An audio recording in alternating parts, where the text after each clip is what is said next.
Hey everybody, welcome to this video. So today a PhD student of mine submitted his thesis and I thought to myself, let me make a video on what PhD candidates learn from actually doing a PhD. So before we get into the 8 ways that a PhD will change you, let me talk a bit about what a PhD actually is. And I want to start off with a statement that could be seen as being quite controversial. In my view, the actual certificate, the degree itself, obtaining the degree itself, is in a sense secondary. I think the life skills that you acquire going through the process of the PhD far outweighs obtaining the degree itself. And that is what I'm going to be sharing with you today. Those life skills. You have to remember that a PhD is not a 100-meter sprint. It is a marathon. It takes time. It takes commitment. On average, it can take anywhere between 4 to 6 years, depending on several factors. For example, the discipline and topic itself in which the PhD is being done. Also, whether or not you're doing it full-time or part-time. The funding available could even be a factor. And of course, the university criteria and conditions as to obtaining the degree. But the most important factor determining the amount of time you spend on the PhD is your personal commitment. And trust me, a PhD requires your full commitment. It's not merely a document that can be completed in a few months. And it's tough, and many people do not complete it. For example, the Council for Graduate Studies in the US assessed 49,000 PhD candidates from 30 universities in 54 different disciplines across 330 programs, found that the completion rate of their PhDs 10 years after starting was a mere 56.6%. In the UK and EU, 80.5% of all candidates starting their PhD completed it within 25 years. There's also some evidence suggesting that only about 1 in 4 candidates, especially in the emerging markets, eventually complete their PhD thesis. And this is understandable because a PhD demands a lot of time and you will have to make many sacrifices over a prolonged period of time to eventually complete it.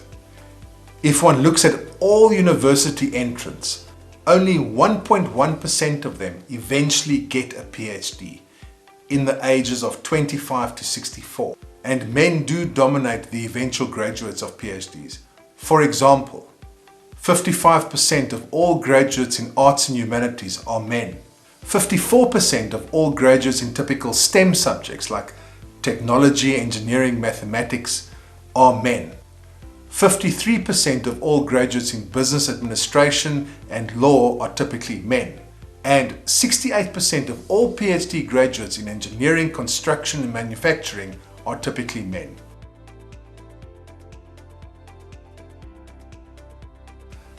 So what is this thing called a PhD? If one looks at the typical Collins dictionary of what it is, they define it as a degree that is awarded to a person who has done advanced research in a particular topic. I think that's a bit of a thin definition. For example, the American Psychological Association defines a PhD as intended for students interested in generating new knowledge through scientific research, be that setting up experiments, collecting data, and applying statistical and analytical techniques. So the key takeaways of doing a PhD can be summarized in a few important and distinctive features. Firstly, it evaluates the current thinking or debates or arguments or theories in the literature. And in doing so, it identifies gaps, research gaps, in the thinking, in the debates, in the theories, in the arguments. And then it requires designing and developing scientific methods and techniques and protocols to address these gaps. And ultimately, it's about filling the gap. It's about providing a solution. It's about making a contribution to existing thinking. It's about creating new knowledge to hopefully improve policy, be that at a macro level or a micro level. to ultimately address societal challenges. Look, to put it simply, a PhD is about doing something that nobody has ever done before.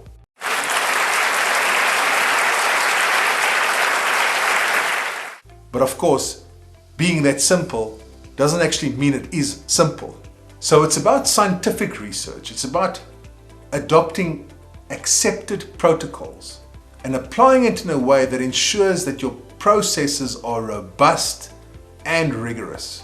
When I say robust, what I mean is your arguments must be able to withstand scrutiny and be resistant to errors and flawed protocols.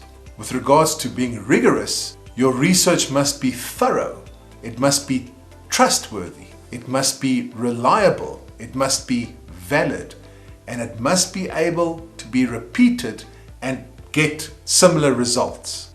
So by no means is a PhD easy, and I don't want to discourage anybody, but I think it's important that you get into the right mindset before you consider doing a PhD, because it's going to be taxing on you. It's going to take a lot of your time. It's going to put pressure on your family life. But I want to say that it's one of the most rewarding experiences that you will ever have. For a supervisor like myself, one of the most rewarding experiences is the day when they submit, such as today. That's why I'm making this video. So don't go into your PhD studies having a wrong mindset. You will take several years to complete it, and you will develop new skills, new life skills that will make you a better researcher, and not only that, make you better at what you do. And I'm going to share with you 8 of those life skills which will without a doubt change you for the rest of your life. So let's get into them. The first one is, it forces humility. I always like using the expression, the more you know, the more you realize how little you know. And that is humbling. Because you might enter a PhD program thinking that you have a pretty good grasp on the existing body of knowledge.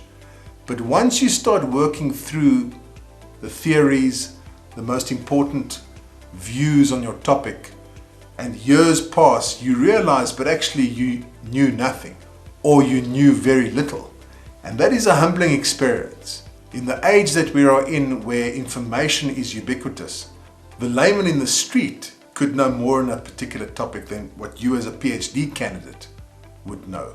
And that puts more pressure on you, because once you complete your PhD, there's this sense that because you are now a PhD graduate, that you know a lot, or you know more of a particular topic. Yes, you do, but you also realize the limitations of that knowledge. And you realize, importantly, that you will never know everything. You are also getting constant feedback from your supervisor on chapters that you might have submitted. And what you thought was a good chapter, when it comes back from your supervisor, it might be ripped to shreds. Further to that, you might submit the PhD only to get feedback from the reviewers that rips you to shreds. So you will soon realize that your supervisor probably does know more than you. At the very least, they know more than you about the research process and what needs to be focused on. With regards to the topic itself, you would be selecting a supervisor who is a specialist on it, but you would also expect that as time progresses, that you as the PhD candidate will surpass the knowledge and the understanding on the topic of your supervisor. And that is actually one of the markers that I use as a supervisor as an indication as to when a PhD candidate is almost ready or about to be ready for submission. When they start showing me that their knowledge, that their understanding surpasses mine, and that in a sense now I become a student. The candidate is actually teaching me about the topic. And then towards the end of the process, just before submission, my role as a supervisor kind of changes from one of being a supervisor in the strict sense of the word to taking a back seat and letting the student become the master of this topic. That is extremely rewarding for a supervisor, because it shows that the student has now grown into this topic and become an authority on it. So all of these factors force humility on you as a student. The second life skill that you will gain from doing a PhD is that it will improve your academic writing and argumentation skills. Of one thing you can be assured, you will rewrite sentences, paragraphs, sections, chapters over and over again. You will not escape this, unfortunately. Very rarely is there a piece of writing that does not require some sort of revision. That is, after all, what a supervisor should do. They should critique your work. They should shoot holes into the arguments to ensure that it is robust, to ensure that it is rigorous, because that's what the reviewers will do once you submit the document. So expect rewrites. Your structure will change constantly until it fits the logic of the PhD at large. Sentences will be deleted, paragraphs will be deleted, there might even be sections deleted, and hopefully it doesn't get to the point, but there might even be chapters deleted. I can tell you a story out of my PhD. My chapter 2 was deleted 6 months before submission. Now that was one of the lower points in the process for me, but after sitting back and going through the comments made by my supervisor with regards to deleting the chapter, I accepted it, and in fact I agreed with it. But this did take about 2-3 weeks, and it was a tough lesson to learn, and especially young researchers, when they submit a chapter or a section to their supervisor and they've put a lot of work in it, to get feedback that is so critical, that requires big edits, big changes, is a hard pill to swallow. So your writing will constantly improve through this process of revision, through this process of constantly correcting punctuation, spelling, grammar, syntax, and mastering the art of academic writing. Your general writing skills will improve, and defending your arguments to your supervisor or the reviewers themselves, you will learn to stand up for yourself. You'll learn to defend your arguments. So following this, the third life skill that a PhD will teach you is that you will develop grit, resilience, tenacity. You will become tough. And to me, that is one of the most important takeaways from a PhD. Without a doubt, I can see the difference between a master's graduate and a PhD graduate, because a PhD will force you to show up.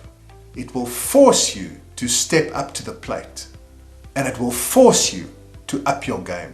Because if you don't do any of this, you will not succeed. By constantly revising your work over and over, taking criticism from your supervisor, you will become more resilient. Of course, you don't always have to agree with your supervisor, but the act of disagreeing and standing up for your arguments suggests that you're becoming more tenacious, and that is a vital life skill that I absolutely love about PhD graduates. Coupled to this, you will learn to work more consistently on the thesis.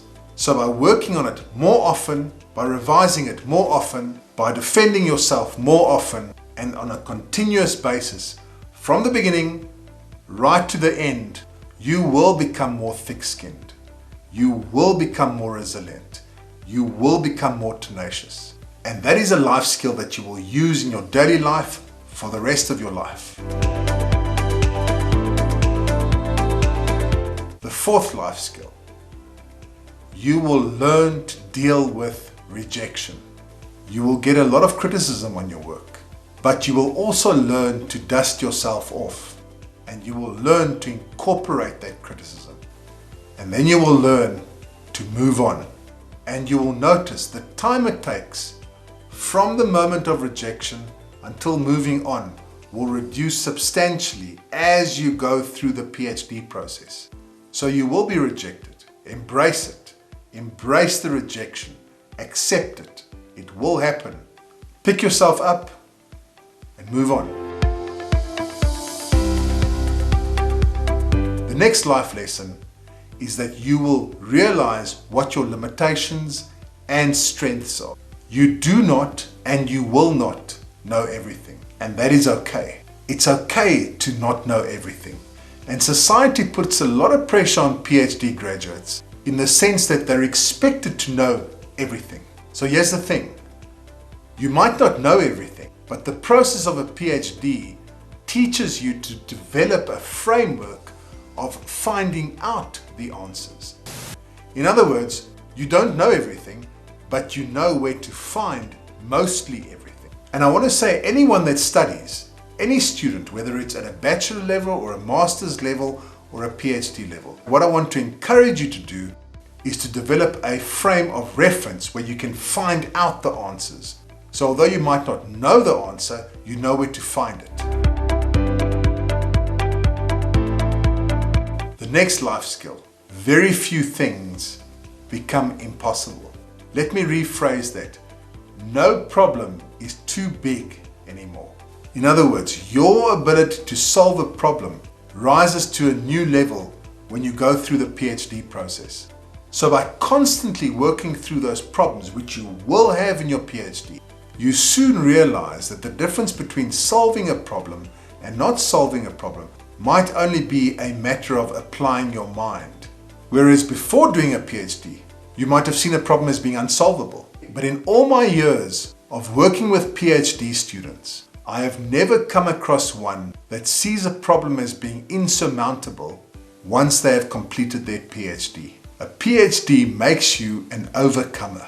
Now, by no means am I saying that once you get a PhD, you can solve all the problems. No, not at all. That's not what I'm saying. What I'm referring to is the mindset that you develop once you've gone through the process. You just don't see problems in the same way. You realize that they can be addressed. You realize that maybe they just need to be thought about differently. You realize that maybe they just need to be solved in a different way. That doesn't mean you're going to solve them, but you think differently about a problem. PhD graduates tend to see the glass as being half full as opposed to being half empty. The next life skill is that you learn to manage uncertainty. There will be a lot of uncertainty in the PhD process. Not only does it apply to the success or failure once you've submitted, but also with regards to maybe the expectations of your supervisor or the completion of the actual research itself. For example, it's not uncommon to get approval to conduct empirical research, only for the approval to be withdrawn several years later. So what it means is you could be working on a PhD for 2 or 3 years with the expectation of conducting the empirical part of your study with a certain target population at a certain time in the future, only for this to be ripped out under you. So you would have spent several years writing the document with a certain expectation, only to have all your expectations thrown out the window. This is not easy, and it's related to the important lesson that I want to share with you at the end of the video. So managing uncertainty is a crucial part of the process and requires you to be resilient and work consistently on the thesis. The last and important life skill that doing a PhD teaches you is to manage your time and manage the project itself. You will learn to prioritize the project and everything that comes with it. You will learn to work with different people from different departments, from different spheres of life, and maybe different disciplines. For example, you might need a statistician. You might even need the services of research agencies to conduct the empirical part of your research, and also the respondents or participants if you are personally involved in the data collection. You will work with strict deadlines that your supervisor provides you, but these deadlines might be extended to your university or maybe the funding agency that has provided you with money to conduct the research. There will be timelines attached to that. There will be conditions attached to that. So at the end, you will build a network of people that you will use and potentially rely on for the rest of your life, especially if you pursue a career in academia. So from a practical point of view, the PhD is a project, and managing this project is one of the most important life skills that you will learn. Great stuff. So now that I've identified the 8 life skills, there is one important lesson that I would recommend every candidate to take on board as soon as possible in the process of completing their PhD. And that is, strike while the iron is hot.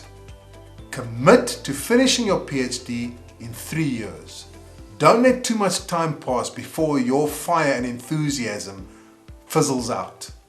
You have to remember, doing a PhD takes several years. And as I've said, there are many uncertainties and unknowns in the process. You therefore cannot afford to procrastinate, as this will lead to the novelty of your project diminishing over time. For example, the ethical approval might expire, which means you need to reapply for ethical approval. Respondents or participants might decide against participating in your study.